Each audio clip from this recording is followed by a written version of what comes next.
कैसे आप सब? उम्मीद करता हूँ बहुत अच्छे होंगे। पढ़ाई भी बेहतर चल रही होगी। इससे पहले जो हमने कराया था, अपभ्रंश तक कराया था, उम्मीद करते होंगे कि वहाँ तक आप लोगों ने ठीक ढंग से पढ़ लिया होगा, तैयार कर लिया होगा और ये भी समझ लिया होगा कि यहाँ से किस तरीके के प्रश्न आपकी परीक्षाओं में पूछे जाते हैं। चलिए, अब हम आगे की बात करते हैं। हमने आपको बताया था इससे पहले वाले वीडियो में कि अपभ्रंश के प्रकार की बात की थी। अपभ्रंश के प्रकार की बात की थी, ठीक है?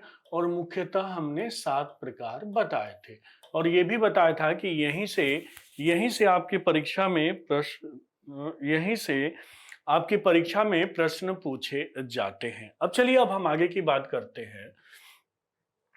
हमने बताया था सौर सेनी अपभ्रंश। क्या बताया था? सौर सेनी अपभ्रंश, ठीक है? तो सौर सेनी अपभ्रंश, अर्ध अर्ध मागधी अपभ्रंश, अर्ध मागधी अपभ्रंश, मागधी अपभ्रंश, मागधी अपभ्रंश, ब्राचड अपभ्रंश,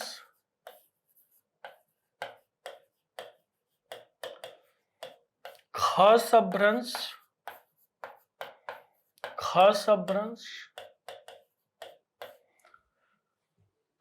पैसाची अपभ्रंश,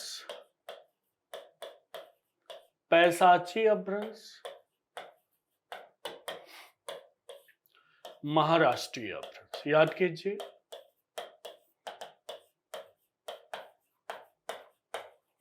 महाराष्ट्रीय अपभ्रंश, ठीक है? अब सौरसेनी अपभ्रंश से ना आप देखेंगे तो पश्चिमी हिंदी का विकास हुआ। पश्चिमी हिंदी। अब पश्चिमी हिंदी में कौन कौन से आते हैं इसकी हम बात आगे करेंगे। अर्धमागधी से पूर्वी हिंदी, पूर्वी हिंदी, मागधी से बिहारी हिंदी, बिहारी हिंदी, ब्राचड से सिंधी का विकास हुआ है, खस से पहाड़ी हिंदी का विकास हुआ है,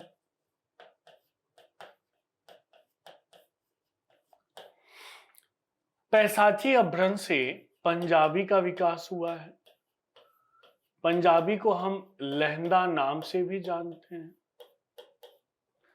महाराष्ट्रीय अपभ्रंश से मराठी का विकास हुआ है। तो आपने देखा ये पश्चिमी हिंदी, पूर्वी हिंदी, बिहारी हिंदी, पहाड़ी हिंदी, ठीक है? और एक आगे देखेंगे तो हिंदी की उपभाषाएं में राजस्थानी हिंदी भी आती है, तो उसकी भी बात करेंगे। तो इसको नोट डाउन कर लीजिए, फिर हम आगे बात करते हैं। इसको नोट डाउन कर लीजिए और जो भी हम लिखवाते हैं या बोलते हैं, तो बोलने में बहुत सारे हम फैक्ट का भी प्रयोग करते हैं, तो उसको आप अवश्य लिख लेंगे अपने नोटबुक में। और मैं बार बार कहता हूं, जो बातें नोटबुक में लिखी जाती हैं वो लंबे समय तक रहती हैं, टिकती हैं। अब हम आगे बात करते हैं और देखिए, हिंदी की उपभाषा की बात कर लेते हैं, ठीक है? हिंदी की हिंदी की उपभाषा। अब फिर आपके दिमाग में एक बात अवश्य कौंध रहा होगा कि सर ये भाषा, भाषा, उपभाषा,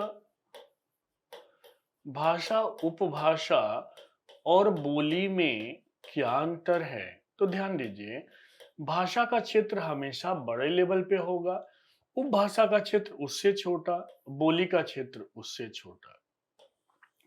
अगर ये भाषा है, बड़ा सर्कल, अगर ये बड़ा सर्कल हमने भाषा का लिया, तो इस भाषा के अंदर बहुत सारी क्या होंगी? इस भाषा के अंदर बहुत सारी उपभाषा होंगी। क्या हमने बताया? उपभाषा होंगी। और इसके अंदर बहुत सारी क्या होंगी? बोलियां होंगी। क्या होंगी? बोली होंगी, ठीक है, बोलियां होंगी, बोली होंगी। तो यही होता है, ठीक है। भाषा एक बड़े लेवल पे बोली जाती है, बड़े क्षेत्र में बोली जाती है। उस भाषा के अंदर बहुत सारी उपभाषाएं होती हैं और उस उपभाषाएं के अंदर बहुत सारी बोलियां होती हैं। तो हिंदी की उपभाषाओं की संख्या ध्यान दीजिए 5 है। तो पहला प्रश्न तो यही पूछता है और डायरेक्ट पूछ देता है कि हिंदी की उपभाषाओं की कितनी संख्या है। और अधिकांश विद्यार्थी कंफ्यूज हो जाते हैं, लगते हैं काउंट करने 1 2 और दिमाग में आता नहीं है। 5 5 5 याद रख लीजिएगा। तो हिंदी की उपभाषा 5 है। कौन कौन सी है तो और उसके अंदर कौन कौन सी बोलियां हैं उसकी भी बात करते हैं। तो देखिए इसके पश्चिमी हिंदी, क्या हमने बताया, पश्चिमी हिंदी, ठीक है। पश्चिमी हिंदी, पूर्वी हिंदी, पश्चिमी हिंदी, पूर्वी हिंदी, पूर्वी हिंदी। तीसरा जो है बिहारी हिंदी, बिहारी हिंदी, राजस्थानी हिंदी, राजस्थानी हिंदी और पहाड़ी हिंदी। अब आपके दिमाग में होगा सर पंजाबी और मराठी कहाँ गया, वो अलग है, ठीक है। यद्यपि है वो हिंदी से संबंधित, लेकिन उसका जो नेचर है वो थोड़ा अलग है, तो इसलिए इसको हम हिंदी की उपभाषा में उनको नहीं लिखते। अब कितने विद्यार्थी पूछते हैं सर इसमें उत्तरी दक्षिणी क्यों नहीं है, हम पश्चिमी पूर्वी उत्तरी दक्षिणी लिख दें। नहीं, उत्तरी दक्षिण, क्योंकि उत्तर और दक्षिण में आप उत्तर मतलब पूर्वोत्तर में चले जाए तो वहां हिंदी का कोई टच नहीं है और दक्षिण में तो है ही नहीं। तो पश्चिमी, पूर्वी, बिहारी, राजस्थानी और पहाड़ी। अब हम आगे की बात करते हैं और ले लेते हैं हम पश्चिमी हिंदी। तो ये तो दिमाग में रहना चाहिए कि हिंदी की कितनी बोलियां हैं। अब हम पश्चिमी हिंदी की बात करते हैं, ध्यान दीजिए किसकी बात करते हैं हम, पश्चिमी हिंदी की बात करते हैं। और अब देखिए यहाँ पश्चिम है ना, क्या है, पश्चिम है। पश्चिम और प्रत्यय क्या है, ई है, यानी कि पश्चिम से संबंधित हिंदी भारत के सॉरी, पश्चिम में बोली जाने वाली हिंदी का संबंध किससे है, पश्चिमी हिंदी से है। और पश्चिमी हिंदी की बोलियों की संख्या कौन कौन सी है, तो देखिए इसकी बात करते हैं। पश्चिमी हिंदी की बोली, तो सबसे पहले तो खड़ी बोली हो गई, खड़ी बोली, ठीक है। खड़ी बोली, खड़ी बोली, हरियाणवी, हरियाणवी, खड़ी बोली, हरियाणवी, बुंदेली, बुंदेली,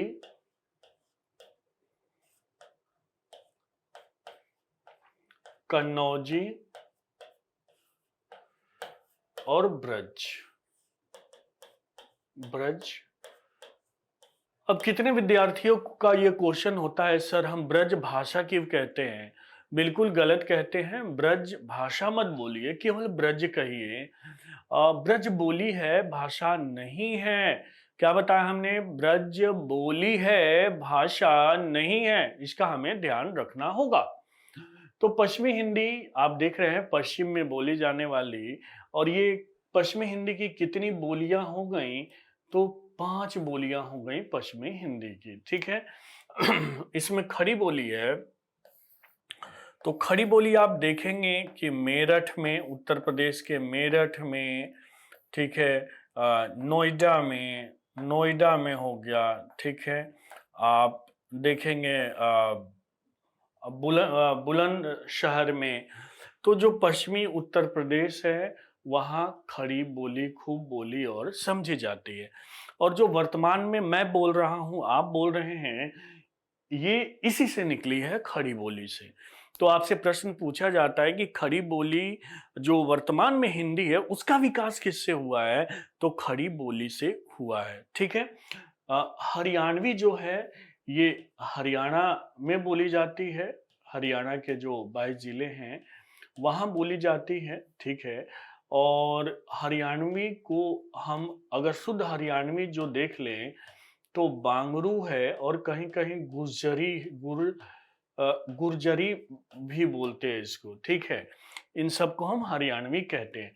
बुंदेली आप देखेंगे ये भी उत्तर प्रदेश के बुंदेलखंड और ये यूपी और एमपी दोनों में बोली जाएगी, ठीक है? उत्तर प्रदेश के बुंदेलखंड यानी झांसी हो गया, महोबा हो गया, उरई हो गया, जालौन हो गया, वहाँ बोली जाएगी और मध्य प्रदेश में मध्य प्रदेश यानी कि झांसी से जो सटा हुआ मध्य प्रदेश है वहाँ बोली जाती है, ठीक है? दतिया उतिया वाले क्षेत्र में। कन्नौजी कन्नौज के क्षेत्र में बोली जाती है और कन्नौज जान रहे हैं, कन्नौज का इत्र बहुत प्रसिद्ध है, इत्र नगरी कहा जाता है। तो कन्नौज, फर्रुखाबाद इन सब क्षेत्रों में क्या बोली जाती है? कन्नौजी या कन्नौजी भी कहते हैं। ब्रज ब्रज जो है ये ब्रज मंडल में बोली जाती है, ब्रज मंडल में बोली जाती है। ये ब्रज मंडल में आप कुछ आप देखेंगे तो राजस्थान में भी भरतपुर एक जगह है, वहाँ भी बोली जाती है। तो राजस्थान हो गया, राजस्थान के भरतपुर, फिर वृंदावन हो गया, मथुरा हो गया, ठीक है?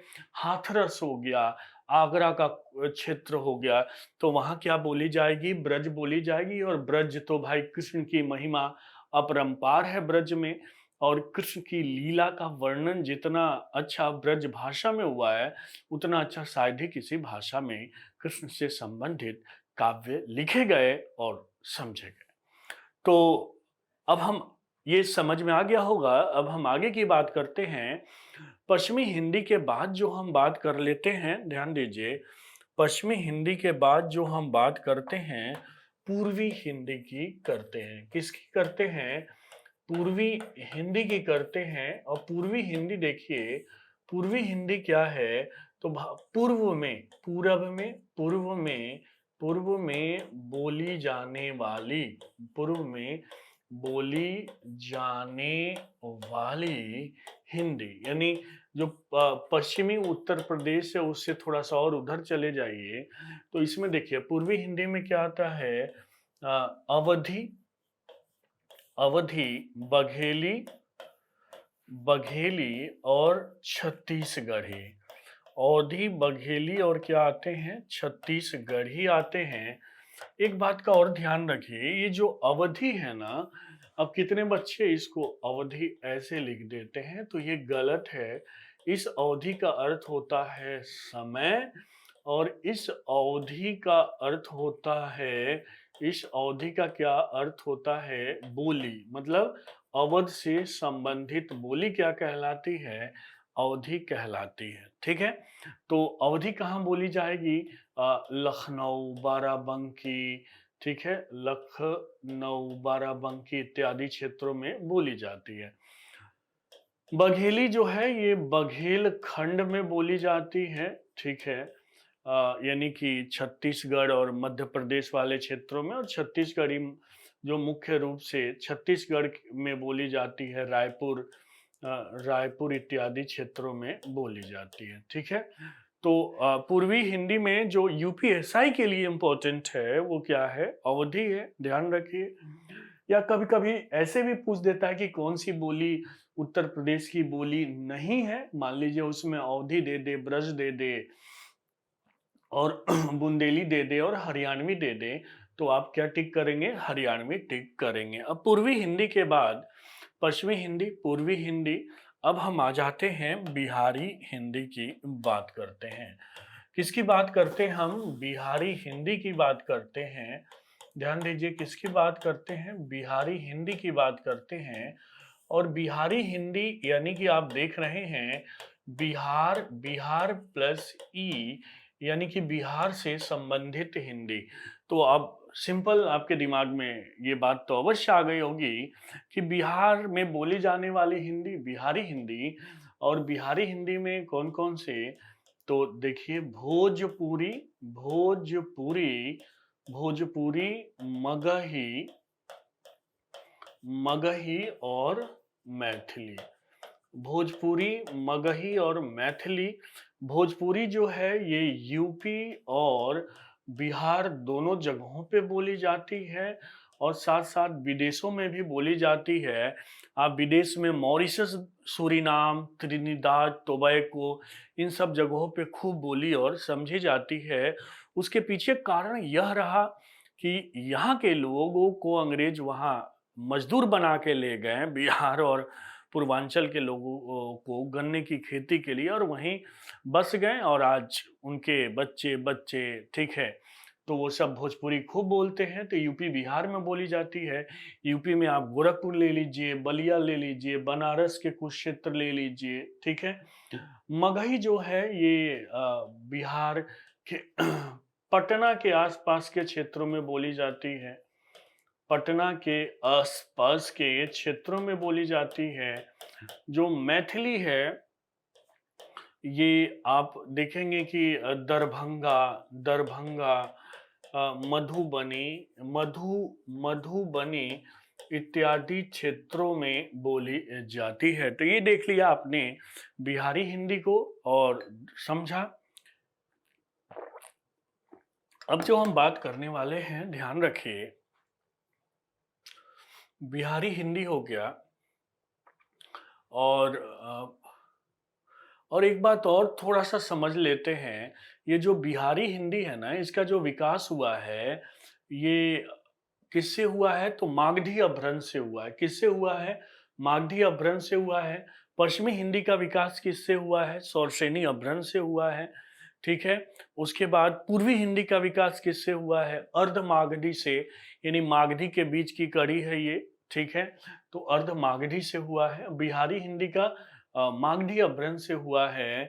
अब एक बात और समझिए, राजस्थानी हिंदी की बात करते हैं। हमने 5 बताया था। राजस्थानी राजस्थानी हिंदी की बात करते हैं। देखिए, हमने जब आपको बताया था कि 5 उपभाषाएं हैं, देखिए अभी 5 उपभाषाएं हैं, उसमें हमने राजस्थानी हिंदी की भी बात की थी। थोड़ा सा नीचे लेके आते हैं और समझते हैं। ये देखिए,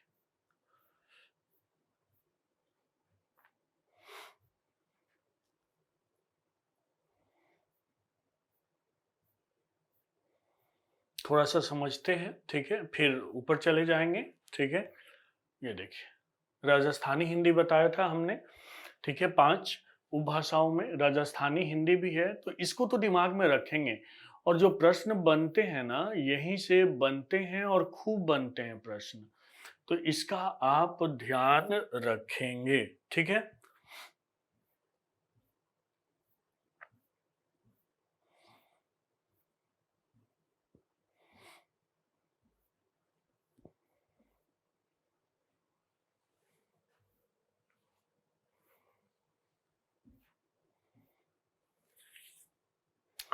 अब हम बात राजस्थानी हिंदी की करते हैं। भागो मत भाई, आ जाओ। बात हम राजस्थानी हिंदी की करते हैं। बात हम राजस्थानी हिंदी की करते हैं। अब देखिए, राजस्थानी हिंदी में कौन कौन से आते हैं।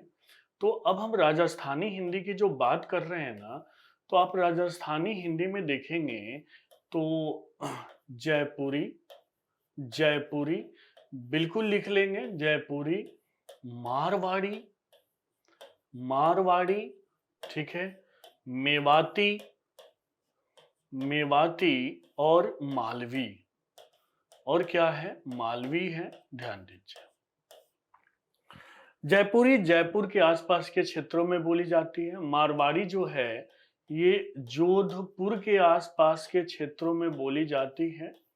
मेवाती जो है ये हरियाणा में बोली जाती है। अब देखिए, हरियाणा, मेवात नूह जगह का नाम है, तो हरियाणा और राजस्थान कॉमन एरिया है, वहां बोली जाएगी।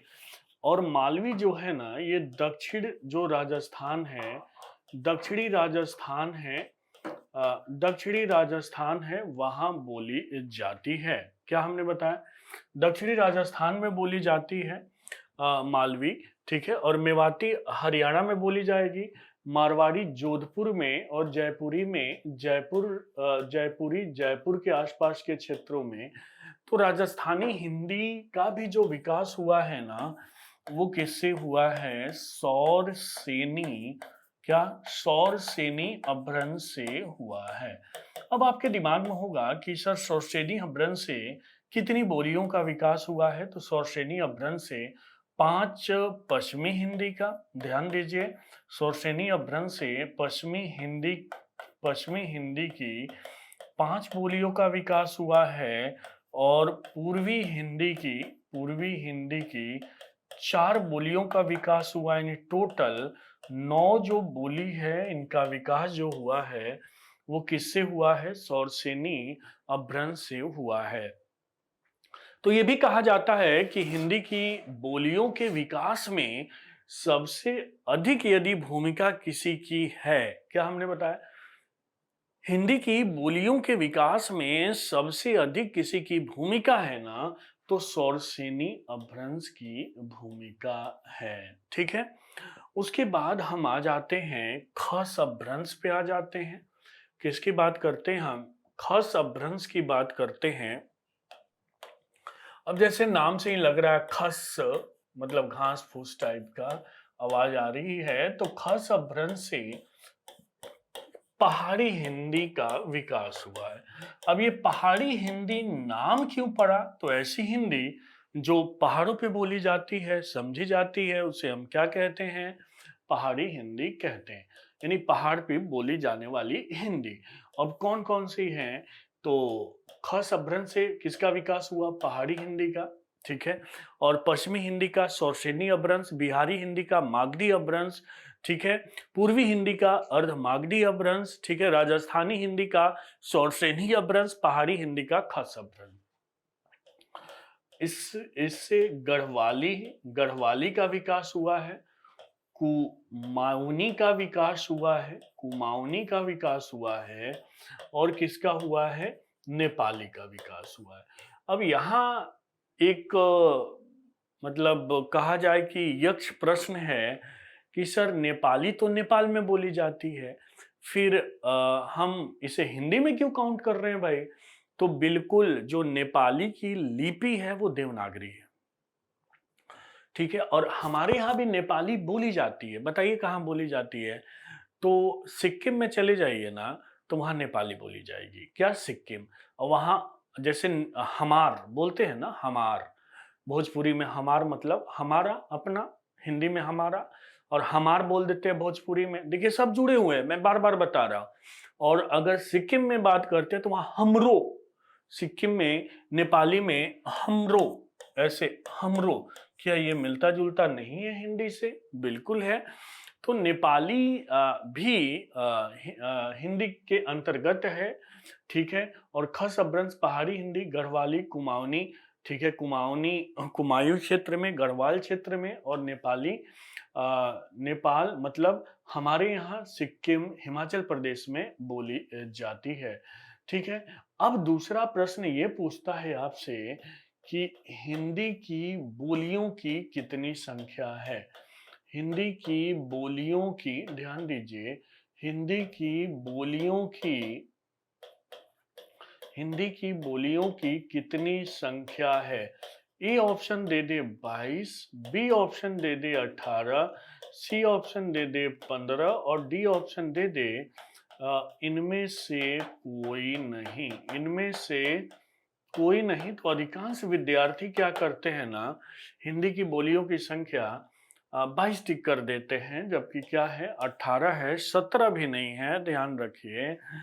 और 22 जो है ना, वो संविधान की 8वीं अनुसूची में, क्या हमने बताया कि अगर आपसे पूछेगा कि संविधान की 8वीं अनुसूची में भाषाओं की कितनी संख्या है, तो वहां 22 है। कितनी है? 22 है। फिर एक प्रश्न उठता है कि सर उस 22 भाषाओं में बोलियां भी हैं, तो क्यों संविधान में लिखा गया है कि भाषाएं, जबकि बोली मिक्स है, भाषा भी है और बोली भी है? तो देखिए, संविधान लिखते समय बोली भाषा इसको अंतर नहीं किया गया। जो भी हम बोलते हैं उसको भाषा मान लिया गया। लेकिन जब आप हिंदी पढ़ते हैं तो आपको वैज्ञानिक तरीके से भाषा क्या है, बोली क्या है, उपभाषा क्या है, विभाषा क्या है, इन सब की बात करनी होती है, समझनी होती है। तो यहाँ तक आप बात समझ गए होंगे। अब हम आगे की बात करते हैं, ठीक है? तो आपने देखा भाषा क्या है, बोली क्या है, ठीक है? उपभाषा क्या है? अब कुछ-कुछ शब्द करते हैं भाषा से संबंधित जो अक्सर बच्चों को परेशान करते हैं और परीक्षा में पूछा जाता है ना, तो आप गलत कर देते हैं। विभाषा, ठीक है? तो विभाषा क्या है? वि का अर्थ हो गया विशेष भाषा। विशेष भाषा, अब देखिए विशेष भाषा जो है ना, ये कोई भाषा नहीं है, बल्कि यदि किसी बोली में, ध्यान दीजिए, कोई भी बोली है, यदि बोली में साहित्य की रचना होने लगे, क्या हमने बताया? बोली में साहित्य की रचना, बोली में यदि, क्या हमने बताया? बोली में साहित्य की रचना, बोली में साहित्य की रचना यदि की जाने लगे, तो वो बोली बोली नहीं रहती, उसको हम स्पेशल क्या नाम दे देते हैं? विभाषा नाम दे देते हैं। बोली में क्या, किसकी रचना की जाने लगे? साहित्य की रचना की जाने लगे, तो उसे हम क्या कहते हैं? विभाषा कहते हैं। और इस विभाषा में हम ब्रज को रखते हैं, ठीक है, अवधि को रखते हैं, खड़ी बोली को रखते हैं, क्या? खड़ी बोली को रखते हैं। यद्यपि हैं तो ये बोलियां, लेकिन स्पेशल हमने नाम क्या दे दिया? विभाषा, क्योंकि इसमें हम साहित्य की रचना करते हैं। यहां तक चीजें समझ में आ गई होंगी। फिर कितने विद्यार्थी पूछते हैं कि सर ये मानक भाषा क्या है? मानक भाषा, तो देखिए, कोई भी भाषा, क्या हमने बताया? कोई भी भाषा यदि व्याकरण से जुड़ जाए, क्या? मानक भाषा क्या है? मानक भाषा कोई भी भाषा, भाषा या बोली किससे जुड़ जाए? व्याकरण से जुड़ जाए। व्याकरण से, व्याकरण से जुड़ जाए तो उसे हम क्या कहते हैं? मानक भाषा कहते हैं। ये स्टैंडर्ड भाषा हो गई। उसको बोलने लिखने के लिए हमें व्याकरण पढ़ना और समझना होगा, तभी हम उसे शुद्ध रूप से लिख सकते हैं। यानी कि भाषा का जो शुद्धतम रूप है वो क्या है? मानक भाषा है। मेरी बात को समझ गए होंगे। क्या हमने बताया? भाषा का शुद्धतम रूप क्या है? मानक भाषा है। विभाषा क्या है? जब किसी भी बोली में साहित्य की रचना की जाती है तो उसे हम क्या कहते हैं? मानक भाषा कहते हैं। फिर एक पूछा जाता है संपर्क भाषा। तो संपर्क भाषा क्या है? तो आदान आदान प्रदान की भाषा। आदान प्रदान की भाषा, किसका आदान प्रदान भाई? तो मान लीजिए आपको कुछ बोलना है, यानी भावों की आदान प्रदान की भाषा क्या कहलाती है? संपर्क भाषा कहलाती है।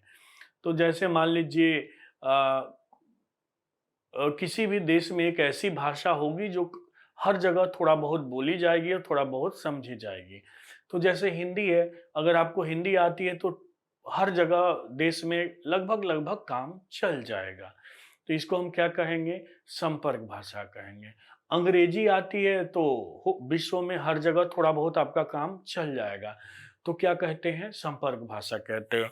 और अंग्रेजी को हम वैश्विक भाषा भी कहते हैं, ग्लोबल भाषा भी कहते हैं, क्योंकि आप पूरे ग्लोब पे, मतलब पूरे विश्व में अगर आपको अंग्रेजी आती है तो काम चल जाएगा। लेकिन हिंदी आएगी तो हर जगह काम नहीं चलेगा, इसलिए हिंदी को हम ग्लोबल भाषा नहीं कहते, अंग्रेजी को हम क्या कहते हैं? ग्लोबल भाषा कहते हैं। आ गई बात समझ में? यहाँ तक चीजें क्लियर हुई? यहाँ तक चीजें क्लियर हुई। अब प्रश्न कैसे पूछे जाते हैं यहाँ से? तो प्रश्न जो पूछे जाएंगे, आपसे सीधा पूछा जाएगा कि जैसे पूछ दिया जाएगा भोजपुरी, भोजपुरी का विकास किस अपभ्रंश से हुआ है? और ऑप्शन दे देगा मागधी, मागधी, अर्धमागधी। तो ये आपको दिमाग में रखना होगा कि किससे विकास हुआ है? अर्धमागधी, मागधी से हुआ है। सॉरी, किससे हुआ है? मागधी से हुआ है। फिर आप पूछ देगा कि हिंदी जो है क्या है, भाषा है या बोली है, तो भाषा है, ठीक है। या फिर ग्रेटर क्षेत्र के हिसाब से ऐसे दे देगा भाषा, फिर दे देगा भाषा के बाद क्या, उपभाषा। और उपभाषा छोटी होती है किस, बड़ी होती है किससे, बोली से। तो बिल्कुल सही है, क्षेत्र भाषा का बड़ा होगा, उपभाषा का थोड़ा छोटा होगा, बोली का और छोटा होगा। तो मेरी बात को समझ गए होंगे। तो यहाँ से इसी तरीके के प्रश्न पूछे जाते हैं और समझे जाते हैं। अब हम आगे की बात करते हैं। भोजपुर, ठीक है, यहाँ तक क्लियर हुआ, यहाँ तक क्लियर हुआ। अब एक प्रश्न अक्सर आपको कंफ्यूज करता है, राष्ट्रभाषा, राष्ट्रभाषा और राष्ट्रभाषा और राजभाषा, है ना, कंफ्यूज करता है। और एक और टर्मिनोलॉजी में आ जाती है राष्ट्रभाषा और राजभाषा, और एक और आती है राज्य भाषा। इन तीनों में क्या अंतर है, समझिएगा, ठीक है। आपको अगर ये समझ गए ना, तो मुझे लगता है कि ये जो संविधानिक कंसेप्ट है वो समझ जाएंगे। राष्ट्रभाषा क्या है, तो लैंग्वेज ऑफ, अगर इंग्लिश में लिखें तो लैंग्वेज ऑफ नेशन, क्या है, लैंग्वेज ऑफ नेशन है। राजभाषा को हम बोलते हैं ऑफिशियल लैंग्वेज, क्या बोलते हैं, ऑफिशियल लैंग्वेज कहते हैं, ऑफिशियल लैंग्वेज कहते हैं। और राज्य भाषा को हम क्या कहते हैं, लैंग्वेज ऑफ स्टेट कहते हैं, क्या कहते हैं, यानी राज्यों की भाषा, ठीक है। अब लैंग्वेज ऑफ नेशन हिंदी नहीं है, कहीं कहाँ ही नहीं गया है। अब हम आपसे पूछे कि भारत का राष्ट्रीय मिठाई की, आप जलेबी बोल देते हैं, क्या कहीं लिखा हुआ है, क्या संविधान में लिखा हुआ है। भारत का राष्ट्रीय खेल हॉकी, क्या कहीं लिखा हुआ है, नहीं। भारत का कोई राष्ट्रीय खेल नहीं है, भारत का कोई राष्ट्रीय मिठाई नहीं है। ये न्यूज़पेपर इन सब के द्वारा बस एक क्रिएट कर दिया गया है प्रोपेगेंडा। तो लैंग्वेज ऑफ नेशन क्या है, यानी कि राष्ट्रभाषा क्या है, तो जो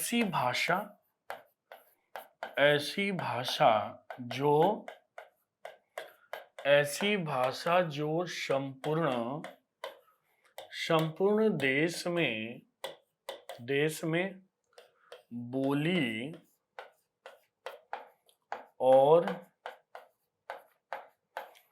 बोली और समझी जाए, उसे हम क्या कहते हैं, राष्ट्रभाषा कहते हैं। राजभाषा क्या है, तो सरकारी काम काज की भाषा। इसको हम दरबारी भाषा भी कहते हैं। ऐसे दरबार कहना थोड़ा सा गलत होगा, लेकिन कहा जाता है। जैसे मुगलों की राजभाषा क्या थी, तो भाई दरबारी भाषा। तो सरकारी कामकाज की भाषा, यानी सरकारी अपना कार्य किस भाषा में करती है। और लैंग्वेज ऑफ स्टेट मतलब राज्यों की राजभाषा, ध्यान दीजिए, राज्यों की राजभाषा, राज्यों की राजभाषा। हर राज्य का अपनी क्या है, राज्य भाषा है। अब देखिए, अब हम आपसे पूछते हैं कि भारत की राजभाषा क्या है, तो आप हिंदी बताते हैं। अब देखिए यहाँ गलत क्या करते हैं। एक प्रश्न हमने दिया, प्रश्न है कि हिंदी जो है, हिंदी राजभाषा है, हिंदी राजभाषा है। और ए ऑप्शन दिया संघ की, बी ऑप्शन दिया राज की, सी ऑप्शन दिया भारत की, और डी ऑप्शन दिया ए और सी दोनों। क्या उत्तर होगा,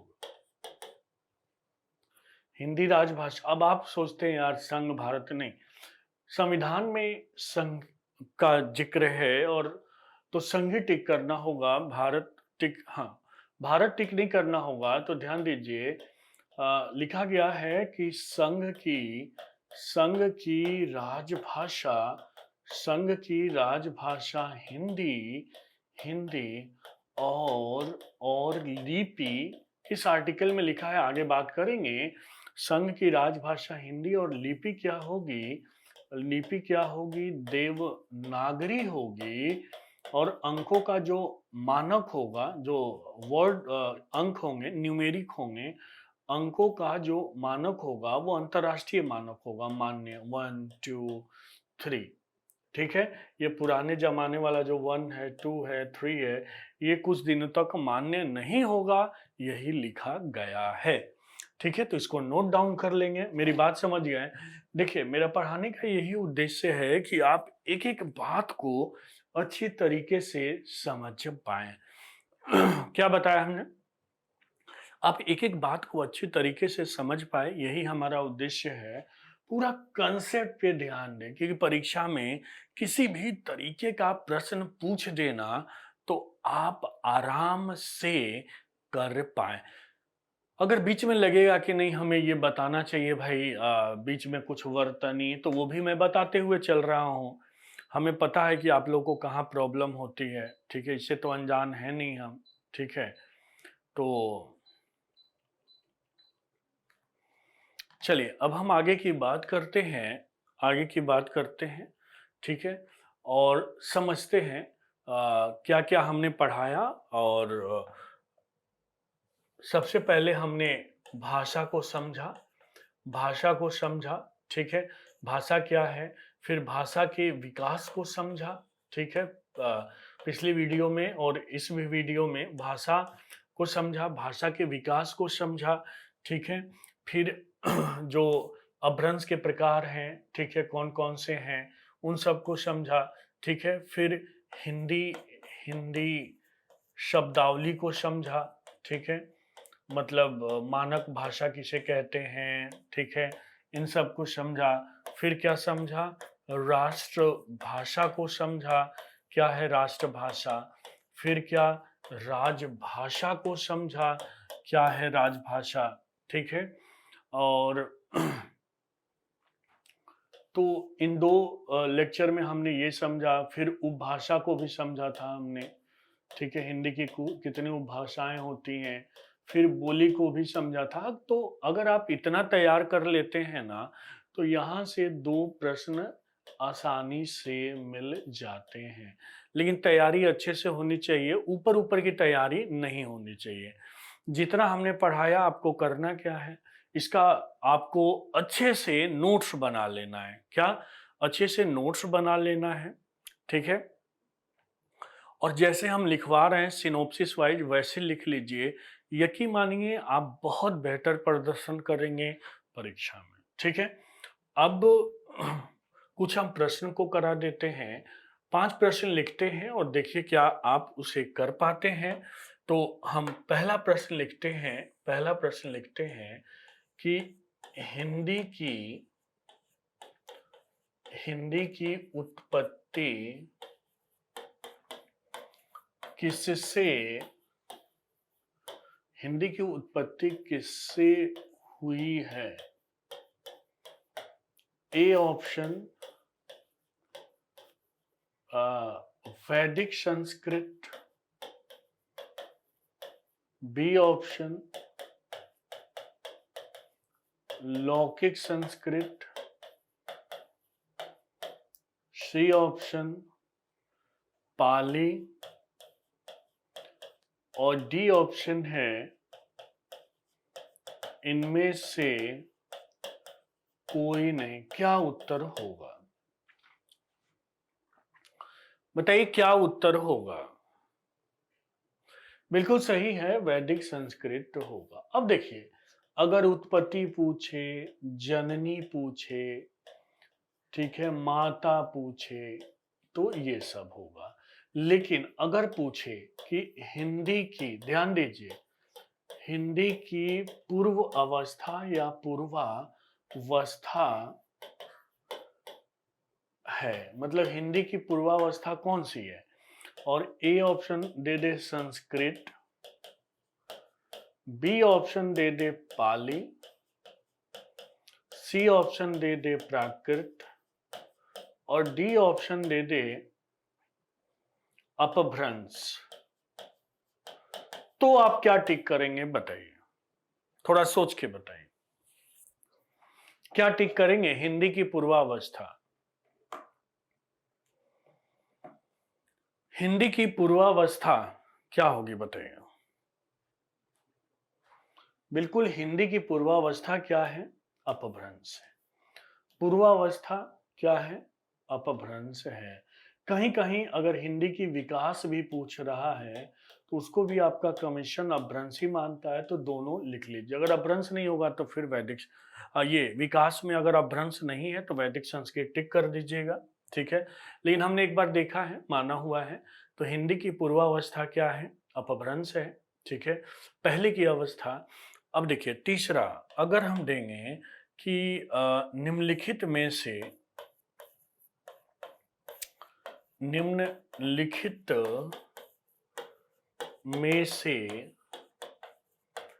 आगत शब्द है, आगत शब्द है, और ए ऑप्शन दे दिया हमने अग्नि, बी ऑप्शन दे दिया हिंदी, सी ऑप्शन दे दिया आग और डी ऑप्शन दे दिया इनमें से कोई नहीं। देखिए इजी लग रहा है पढ़ने के बाद आपको, इनमें से कोई, लेकिन अगर ऐसे आता तो शायद आप नहीं कर पाए, इनमें से कोई नहीं। अब निम्नलिखित में से आगत शब्द क्या है? तो हिंदी है। अग्नि तत्सम शब्द है, संस्कृत का शब्द है। तत्सम शब्द क्या होते हैं? ऐसे शब्द जो हिंदी के ऐसे शब्द जो संस्कृत में ज्यों का त्यों प्रयोग किए जाते हैं तत्सम शब्द कहलाते हैं। और तद्भव शब्द क्या होते हैं? जो संस्कृत के परिवर्तित रूप हैं, कुछ इसके अपने भी हैं, वो तद्भव कहलाते हैं। देशज क्या हैं? जो आम जन खुद बना लिया लोगों ने, जैसे लोटा, ठीक है, कड़ाही, ठीक है, चाट, तो ये सब क्या है? देशज।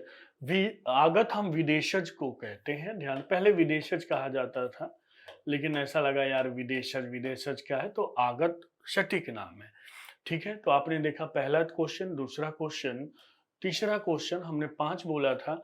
चौथा क्वेश्चन, जो हिंदी शब्द है, हिंदी शब्द ध्यान दीजिएगा, हिंदी शब्द का उद्भव हुआ है, हिंदी शब्द का उद्भव हुआ है, ऐसे दे देगा, शब्द नहीं। अगर भाषा आएगा तो ठीक है, ऑप्शन हिंदी शब्द का उद्भव हुआ है। ए ऑप्शन दे देगा अरबी, बी ऑप्शन दे देगा फारसी, सी ऑप्शन दे देगा उर्दू और डी ऑप्शन दे देगा इनमें से कोई नहीं, नन ऑफ दिस। तो क्या टिक करेंगे? क्या टिक करेंगे? हिंदी शब्द का उद्भव हुआ है, क्या टिक करेंगे बताइए?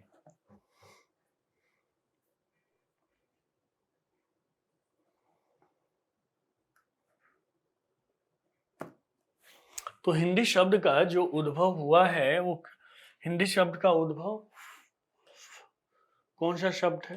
फारसी शब्द है, ठीक है, बता दिया हमने। चलिए 5वां क्वेश्चन यहां लिख देते हैं।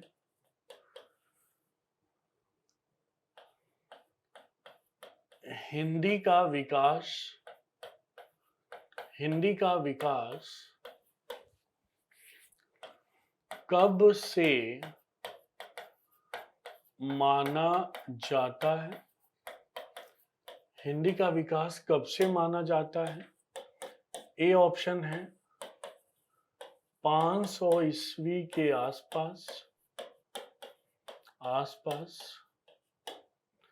बी ऑप्शन है 1000 ईस्वी के आसपास,